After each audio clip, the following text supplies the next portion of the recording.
Hey there, happy Monday to everyone. Chuck here. We have 1 day left until Windows 10 end of support. So let's talk a little bit about some continued questions that I've received since my Friday's posting and the options for what do I do? You know, I have computers that are left. I can't meet the deadline. What should I do? My staff want to upgrade now. Can I let them do that? And I'll get to that in a second. But the most important part I wanted to preface here is that security should be top of mind for all of us. We live in a day and age of cyber attacks as a norm in our world, whether it's through email compromises or even device compromises. So having your devices upgraded or extended for support is really, really important when it comes to operations, as well as keeping uptime and security top of mind. Not only that, but also reputations. We all have reputations to protect. Now, there's a couple good things that you may not be aware of. There is a way to extend Windows 10's support. Now, this is not bug updates, this is not feature updates, this is just literally security updates. So now people are asking, well, does it have a cost? Does it not have a cost? Well, if you're a home user on a home operating system, well, there are some free and some paid options, mostly. Now, when I say mostly, they say for free options, you can do X, Y, Z, which I'll cover that in just a minute, but businesses first. So with businesses, you're going to see that your options are pretty simple. As I mentioned this past Friday in my last live announcement, upgrade to Windows 11 and just make the jump. Get better hardware, get a better operating system installed, and just make the jump for a best long-term path. Replace it if your device is too old. Obviously, you're going to have to replace that, or the last option is going to be to extend it. Now, ESU is new. Now, large corporations had some extension options where they were paying an exorbitant amount of money to keep their environments running because they could do that, right? I'm talking 50, 100, hundreds of thousands of dollars, a lot of money that they did spend to keep it running. Now, for the first time ever, Microsoft released extended support updates to home users, and they also have some extended updates for businesses. Now, anytime that a business wants to extend that, you can reach out to us or your IT partner and have them purchase the license, and they can deploy that silently across one computer or hundreds of PCs, and they should be able to do that. Now, when it comes to paid options, you got to make sure that you have some preliminary things done. You need to be on the latest version of Windows 10, which is version 22H2. Now, this is not meant to be a permanent solution. Again, this is just a bridge to get to Windows 11, so your software you're running to run your business can catch up if you're not there quite yet. Now, an ESU or extended support update is a paid subscription, and it's critical again because of critical and important updates. Now, that's all that they're doing again. So pricing, 1 year is $61. So from now until next October, $61 to extend support. Not bad.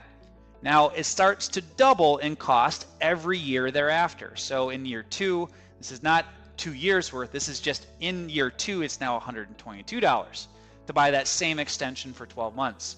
And then year 3, they double yet again to $244. So you're looking for a total cost of $427 to extend the support updates. And that again is just critical and important updates only for a total of 3 years. Now, if you're in Microsoft Azure or Windows 365 cloud PCs, which means you log into the cloud, you're not using a local computer, maybe you're doing that from home, all of the extended support updates are at no cost. So they're doing, in my mind, a very good job pushing people over to the cloud PCs and giving people some options and some advantages if they're already there.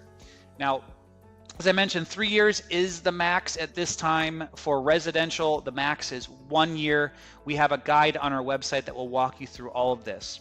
Now, you can go through this on your own. You'll see all the frequently asked questions that we have. You'll see if you're a tech person, the commands you should be running, on how to activate those keys that you'll purchase through the Microsoft Volume Center or through your IT partner and get that stuff done. It's pretty quick, it's pretty easy, and those things can be done. You still do have time, even though you are down to the 24-hour mark.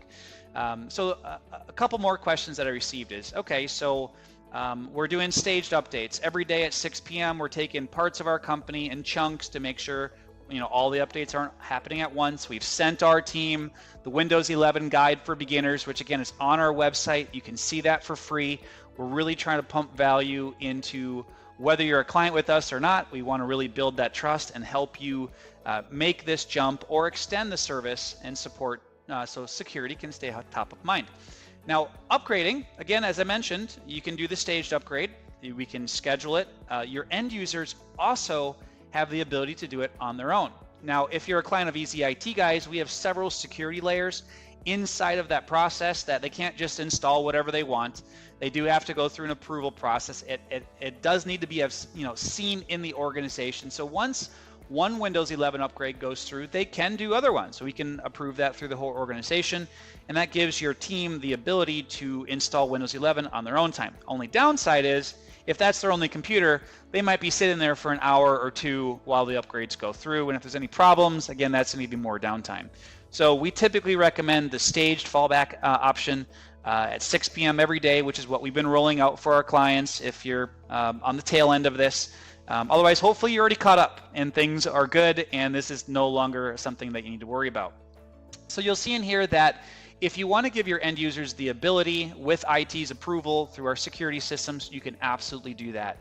You'll see that we have a guide on our website under General IT. Upgrading Windows 10 to 11 is easier than you think, and exactly what your end users should do. The easiest path is almost always using the Windows Update option inside of Windows, which is under the Start button. You can type in Windows Update or Settings, and then click on the Windows Update button on the left-hand column. And you'll see a download and install update to 25H2, which is the latest version of Windows 11. You'll also see the alternative options, which is using the Windows 11 Installation Assistant. And for the advanced users, you'll see that the clean install using a media creation tool and some other options are out there as well. Now, before you start doing all these things, there is a PC Health Check app that you can get through Microsoft that's free that we have in our link here to allow you to make sure that it's good to go. But again, hopefully you're already in front of that with us if you're a current client. If not, definitely reach out to your IT person or look for the upgrade check tool that's available free through Microsoft. I believe we do have that in our home user guide down here under frequently asked questions. So feel free to search that. Now, for home users, I'm going to touch on that really briefly here. I'm going to wrap up this live broadcast. For home users, as they are home users, you're going to see that they are going to have some free options and some paid options. Now, free options, Microsoft being Microsoft, they want everyone in their cloud. They want everything there. So you're going to see that they're going to say, hey, you can basically sign up with a Microsoft account or sign into your device with your Microsoft account, back up your device. Now, quick tip, that does not mean you have to give them all your data. You can just click a couple buttons and then turn everything off, and you'll still get your free upgrade to extend at least for 12 months. There's the golden tip for the day if you're a home user. Option 2, you can redeem 1,000 Microsoft points, and option 3 is you can pay $30 and keep using your local accounts, and that's just what they're going to charge you to use their software. You'll see all the guides here. You'll see exactly what it looks like and feels like and what a good setup looks like. We also included a little video on any other questions, one that we thought was pretty good that was on YouTube by a very reputable teacher. I think it's Computer Guys, what his name is, a couple 100,000 followers, so pretty cool. Again, other frequently asked questions that we've got. Here is that little link for the Get PC app. I'll get that added to the other page as well so that you have a nice and easy link to get to that. So hopefully this has been a good, informative update on the Windows 11 upgrade path, but also Windows 10 ESU options, extended support options, to make sure that everyone knows that if you do not have time to get it done right now, or say your infrastructure is not quite ready, you can do the extension, and you do have some options. So work with your IT. You do need to buy those licenses. Should be pretty quick, and then you do need to make sure that we apply those licenses to give you the extended support for the security updates. All right, everybody, stay safe out there. Keep security top of mind. Go get them. All right, take care. Have a good day.